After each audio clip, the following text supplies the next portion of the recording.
Ok les gars, aujourd'hui on va parler de... C'était pas prévu, mais si je te disais que les Noirs étaient à la base de tout ce que tu connais aujourd'hui comme invention, est-ce que tu me croirais? Je pense que non, parce que l'histoire t'a enseigné autrement. L'histoire t'a fait comprendre que les Blancs ont tout inventé et que les Noirs ont juste une sous-race. Voilà, ils connaissent pas grand chose des Africains, sont pas éduqués, etc. Ils vivent dans la jungle et tout. Et si je te disais que l'histoire avait été réécrite et que toutes ces inventions à la base même de l'humanité, que ce soit l'écriture, les mathématiques, la science, l'astrologie, tout vient des Noirs. Voilà, principalement les Égyptiens noirs. J'ai regardé un documentaire que je vais peut-être te mettre dans la description. C'est un documentaire vraiment révélateur. Hein. Si t'es prêt à regarder ça, va le regarder. Je pense qu'il fait 3 heures de temps ou 4 heures de temps. Hein. Mais ce que tu vas apprendre en 3 heures de temps, tu vas te rendre compte que depuis tout petit, tu savais rien du monde. Tout ce que tu as appris depuis tes petits, on t'a menti sur tout, à la lettre près. On t'a menti sur tout. Et ce genre de documentaires, ils sont difficiles à regarder, surtout pour des personnes qui sont très âgées. Parce que, imagine, tu as 50 ans, 60 ans, et tu te rends compte que tout ce que tu crois depuis que tu es né, c'est faux. Comment tu réagis? Depuis tout petit, on te disait que non, tu peux pas faire grand chose parce que tu es noir, etc. On te rabaissait à cause de ta couleur de peau. Et là, tu te rends compte que tout ce que tu connais, tout ce que tu utilises, eh bien, il vient de la base de tes ancêtres. Et que tes ancêtres ont réellement inventé tout ça. J'ai vu un documentaire qui parlait de l'histoire des Noirs, justement, sur la Terre, qui disait que les Noirs étaient la première espèce déjà à vivre sur la Terre, en Afrique principalement, et il y a plus de, je pense, 300 000 ou 500 000 années que les Noirs existaient, tu vois. Mais malheureusement, nous, déjà en tant qu'Africains, je pense qu'on connaît même pas 1% de toute cette histoire-là de notre race, parce que la majorité a été effacée, tu vois. Tout ce que tu connais de l'histoire des Noirs, c'est quoi? C'est l'esclavage, c'est ça? À part l'esclavage et en ce moment, qu'est-ce que tu connais réellement de l'histoire de l'Afrique? Pas grand-chose, hein. Et ça, c'est malheureusement, mais c'est la réalité. Tu connais pas grand-chose de l'histoire des Noirs de l'Afrique parce que tout a réellement été dissimulé, même effacé. C'est-à-dire tout ce qui se passe avant l'esclavage a été réellement effacé. J'ai vu 2-3 documentaires qui parlaient de ça et des documentaires vraiment révélateurs sur le monde et sur réellement la phrase qui dit « Les vainqueurs réécrivent l'histoire ». Et c'est vrai. Malheureusement, les Blancs sont venus en Afrique. Ils ont dévalisé toute notre connaissance et toutes nos ressources. Et ils ont réécrit l'histoire. Ils ont été les inventeurs de tout ça. Par exemple, les fables de La Fontaine. J'ai vu un documentaire qui parlait de ça. Les fables de La Fontaine. Est-ce que tu savais que les fables de La Fontaine, que tu apprends sûrement, ça c'est des trucs qu'on apprend dans les écoles en Afrique, hein, les fables de La Fontaine, Jean de La Fontaine, le français. Si tu savais que ces fables-là, ces poèmes qu'il a écrits, il les a pas inventés, tu vois. C'était basé d'un, si je me trompe pas, il a copié ces fables ou ces poèmes-là d'un poète, un écrivain noir à l'époque qui vivait aussi en Grèce, si je me trompe pas, en Grèce. Et ça, c'est des informations que tu trouveras jamais, à part si tu fais des recherches. Pour te dire que tout, complètement tout ce que tu connais est basé des Noirs. Et malheureusement, on connaît même pas 1% de l'histoire de notre race. Moi, ça me désole, tu vois. Et c'était fait exprès. Et dans ce documentaire que j'ai regardé, il disait l'Afrique est le seul continent, littéralement, où on n'apprend pas notre histoire. Le seul continent où, dans l'éducation, on n'apprend pas l'histoire de notre propre continent. Si tu vas aux États-Unis, je te jure que les Américains, ils savent même pas ce qui se passe dans le monde entier. Il y a des Américains, si tu leur dis c'est où l'Afrique, ils pourront pas te situer. Si tu leur demandes c'est où la France, ils pourront même pas te situer la France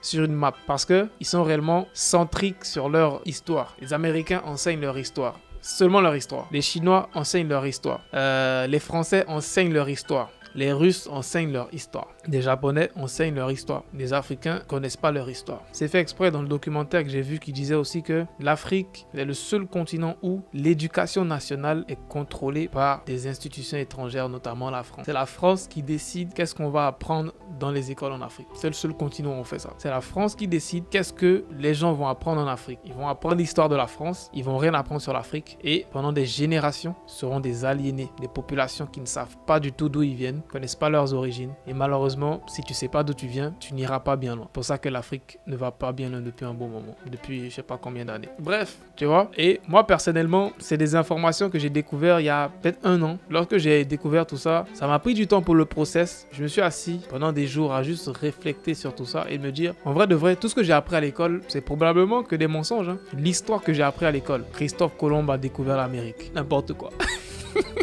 Le gars, c'est en 1700, je sais pas quoi, lui, il a découvert l'Amérique. C'est-à-dire que bien avant ça, personne n'est allé là-bas. Et tous les monuments, toutes les pyramides, toutes les constructions inexpliquées qui se retrouvent en Amérique du Sud, qui a envoyé ça là-bas? Il y a plein d'études qui montrent ça. Ah, mais pas plein d'études, hein. Quelques études parce que les gens n'aiment pas faire ce genre d'études, qui montrent que les mêmes technologies qui ont été utilisées pour construire les pyramides en Afrique, en Égypte, au Soudan, etc., ce sont les mêmes technologies qui ont été utilisées pour construire les pyramides en Amérique du Sud, les monuments, même aussi le monument monument de l'île de Pâques là, avec les grosses têtes, on ne sait pas d'où ça sort de l'île de Pâques, ce sont les mêmes technologies. D'où elles viennent ces technologies-là? C'est-à-dire que si on y croit l'histoire des Blancs, on va se dire comme par hasard, les gens en Afrique et puis les gens en Amérique du Sud qui sont dans deux continents différents ont développé les mêmes technologies à des années différentes. Quelles sont les probabilités pour que ce soit vrai ça, tu vois? C'est-à-dire que moi je suis en Côte d'Ivoire, toi tu es au Japon, on s'est jamais parlé, on s'est jamais vu, mais comme par hasard, on développe les mêmes technologies à la lettre près, sans communiquer. En quoi l'histoire, c'est ce qu'ils disent, que c'est du hasard. Ou alors que c'est des aliens qui sont venus à construire les pyramides, je sais pas quoi. Mais les savants savent, tout le monde sait, mais tout le monde le cache, ce sont les Égyptiens qui ont voyagé le monde entier. Les Égyptiens sont allés en Amérique et ils ont laissé cette technologie là-bas. Ils sont permis à construire tout ce que tu connais en Amérique du Sud. Ils sont allés en Indonésie, les Égyptiens. C'est pour ça que tu vois que en Indonésie, il y a plusieurs peuples en Indonésie qui sont de couleur de peau noire. Par exemple, en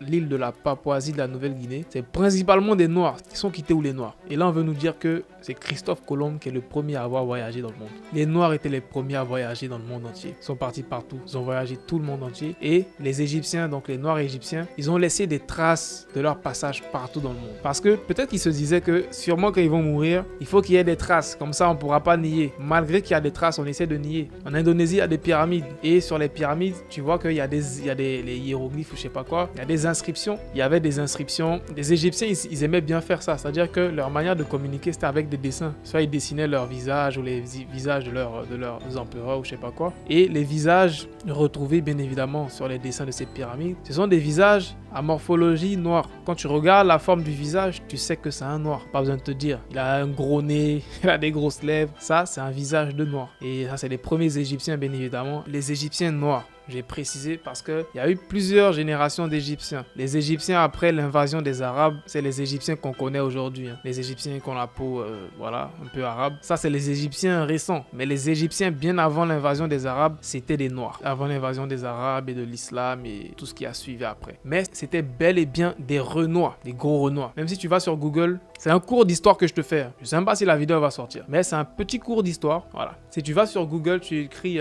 Égyptien hiéroglyphes, voilà, tu vois.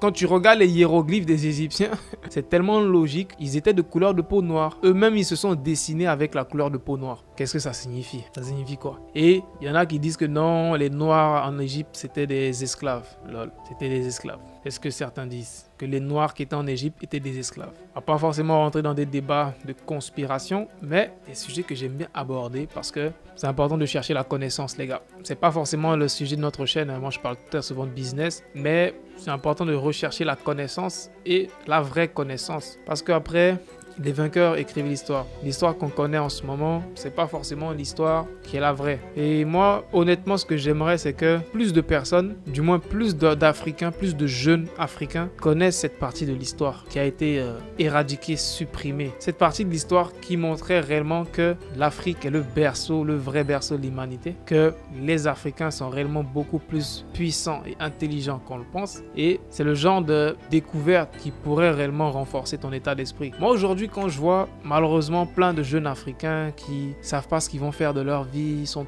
pas motivés, etc.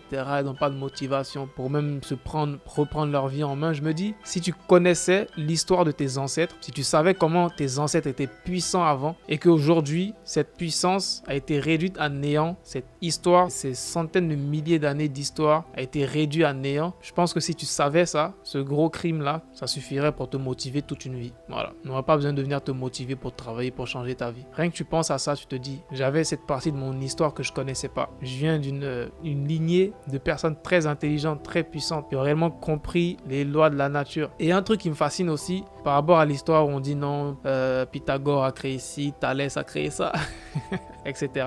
Et toute cette connaissance, bien sûr, vient de l'Égypte et de l'Égypte des Noirs. C'est que les Égyptiens travaillaient beaucoup avec la nature parce que tout se trouve dans la nature. Que ce soit les mathématiques, ça se trouve dans la nature. Quand tu vas par exemple dans la nature, tu vois des feuilles. Je mets par exemple feuilles d'arbre, je sais pas. Tu vois une feuille d'arbre, la forme d'une feuille d'arbre. Rien que ça, quand tu regardes ça, tu te dis mais est-ce que c'est un homme qui a dessiné ça? Les formes formes géométriques, elles viennent de la nature. Donc les Égyptiens n'ont pas créé la géométrie, ils ont découvert ça dans la nature logiquement parce que tout est dans la nature. L'astrologie, etc., regarder les étoiles et se référer grâce à ça, c'est la nature. Donc quelque part, tout ce que les Égyptiens noirs ont créé, et après les Européens se sont accaparés cette connaissance et venait de la nature. Et la nature, qui a créé la nature? Bah, tu sais qui a créé la nature. Donc, c'est une vidéo qui a ni queue ni tête, mais qui, hopefully, va t'apprendre quelques petites notions sur l'histoire, la vraie histoire, pas l'histoire que tu connais. Parce que, honnêtement, quand tu regardes l'histoire, tu te rends compte que l'histoire qu'on nous apprend, c'est une histoire qui date de pas grand-chose. Hein. Peut-être si c'est trop 100,